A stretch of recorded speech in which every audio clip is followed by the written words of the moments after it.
Welcome back po sa aking po YouTube channel. So for today's vlog, magluluto po tayo ng pork nilaga. Since maulan-ulan ng panahon, masarap humigop ng mainit na sabaw.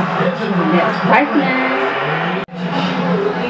So ito guys, yung ating mga ingredients. Meron tayo ditong whole pepper, ang ating beef cubes, repolyo, pechay, ating saging na saba, patatas, sibuyas, at syempre ang ating pork ribs na kinatnay into cubes.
Here's Rodman.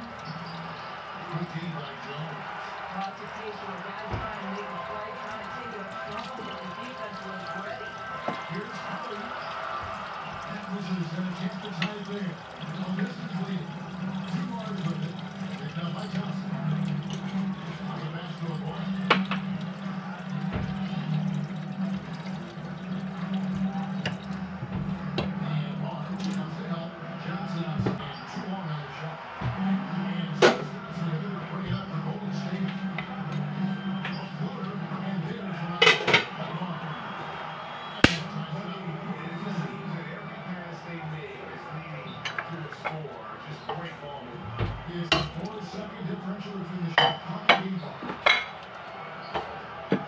So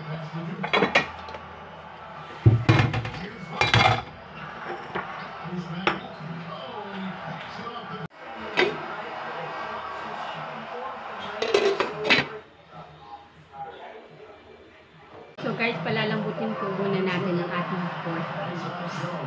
Medyo matagal-tagal. Kailangan kasi maging tender ang ating meat para mas madali siyang kainin at luhin. While waiting, kain muna tayo nito guys. Yogurt, melon nata. Kailangan ko ito nito mga food kasi this one is rich in fiber.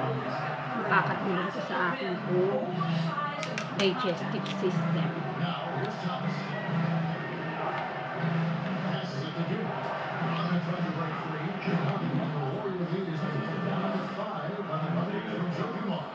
That possession to me highlights the importance of creating for your teammates.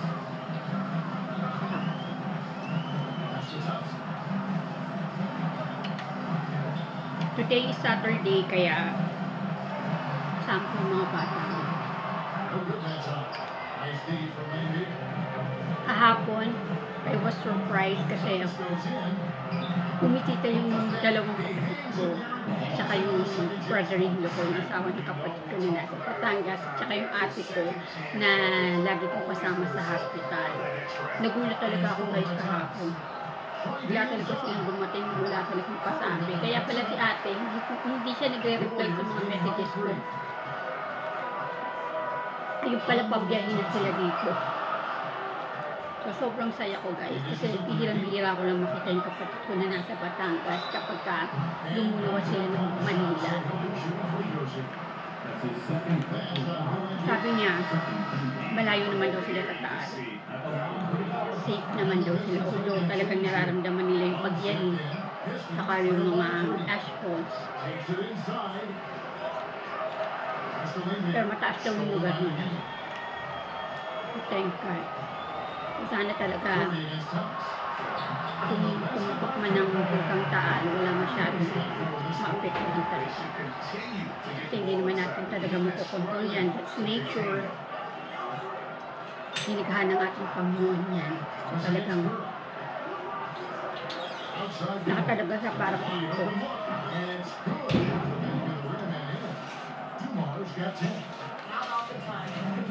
Kahapon talagang hindi ko inaasahan yung pagdating nila.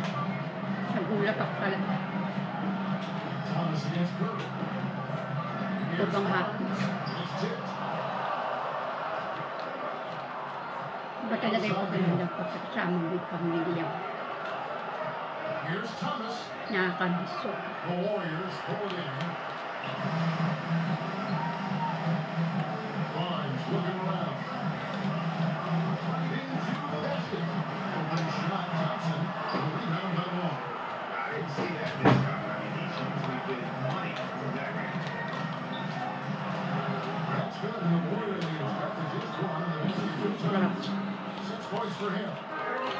May pangalan ko kanina maagang nabusay.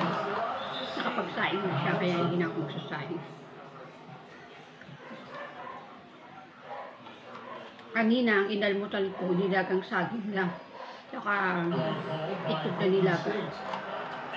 Kaya uminom ako ng gamot.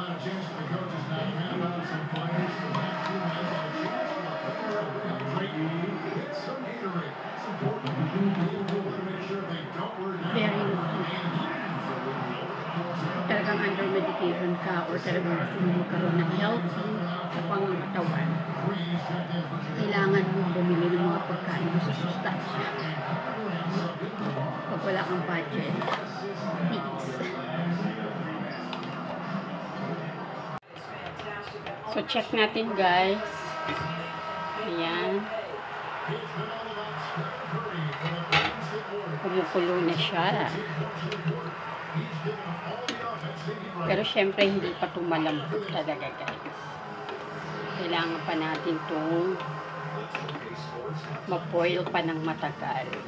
Para to make sure na very tender ang ating meat. Pwede na natin ilagay ang ating patatas.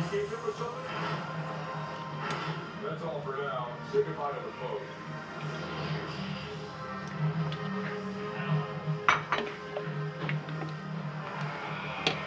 Tatakpan natin siya ulit.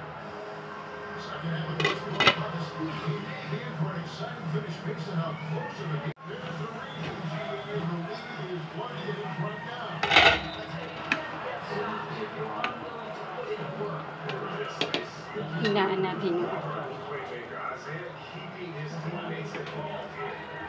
Then, partially open natin siya.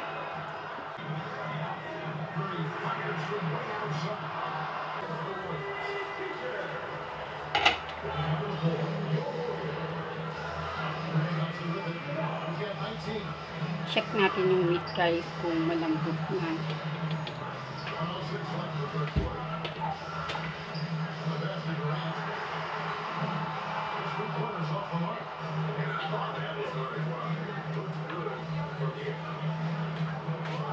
Konting-konting palambot pa.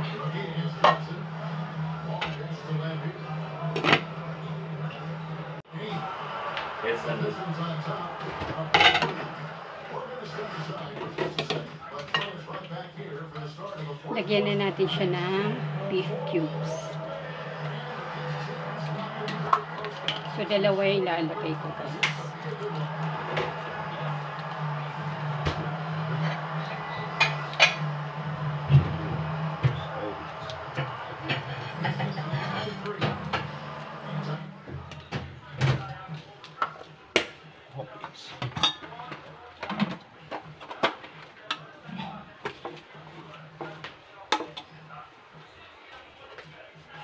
Haluin natin.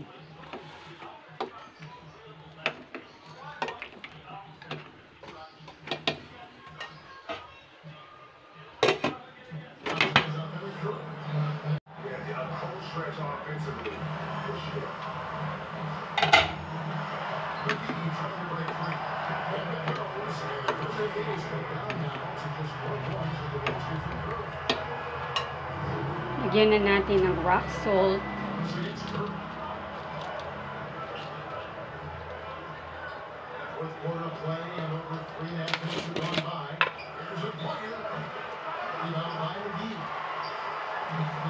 Tansyahin nyo lang yung lasa guys. Kung mataas kayo magtimpla or sakto lang. Ako tamang-tama lang. Tansyahan.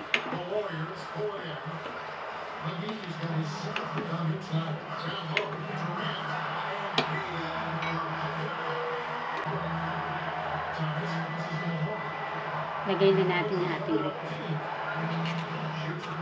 Make sure hinugasan nyo to guys.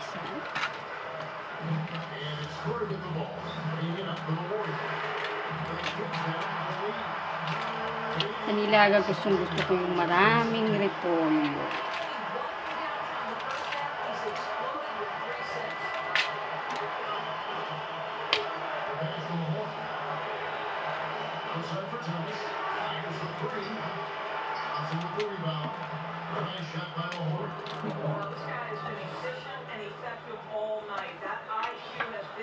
So, ilubot natin.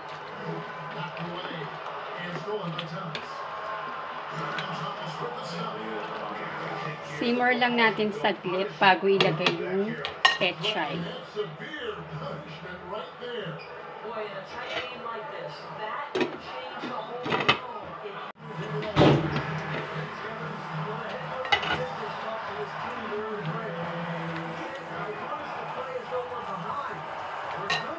Lagay na natin ang ating pechay. Mas maraming gulay, mas masarap. Healthy. So, yung mga anak ko, pipilitin ko pang kumain yan.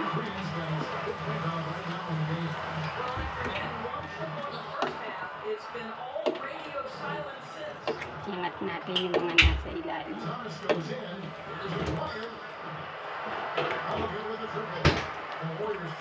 Yung nilagang saging, huli ko na siyang ilalagay since napakuluan ko na siya.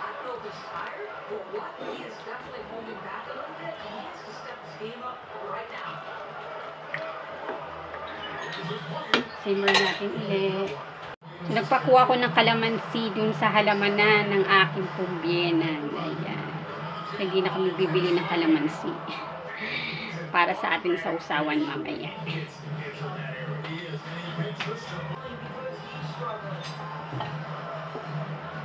Ayan. Ang sarap. Lagay na natin ang ating saging na saba.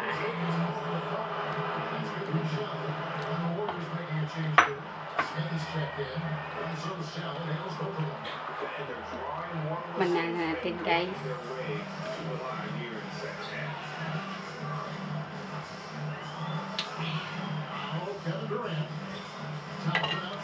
Sobrang sarap.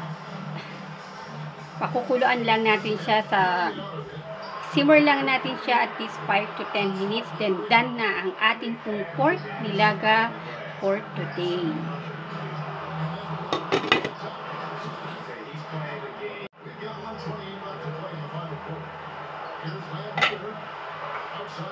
Luto na guys ang ating pork nilaga. Sarap nito. Lalo na kapag mainit.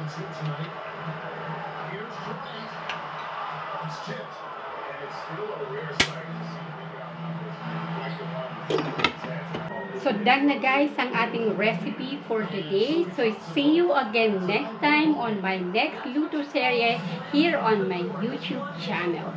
Thank you guys for watching. See you again. Ingat, God bless, and happy lang. Bye-bye.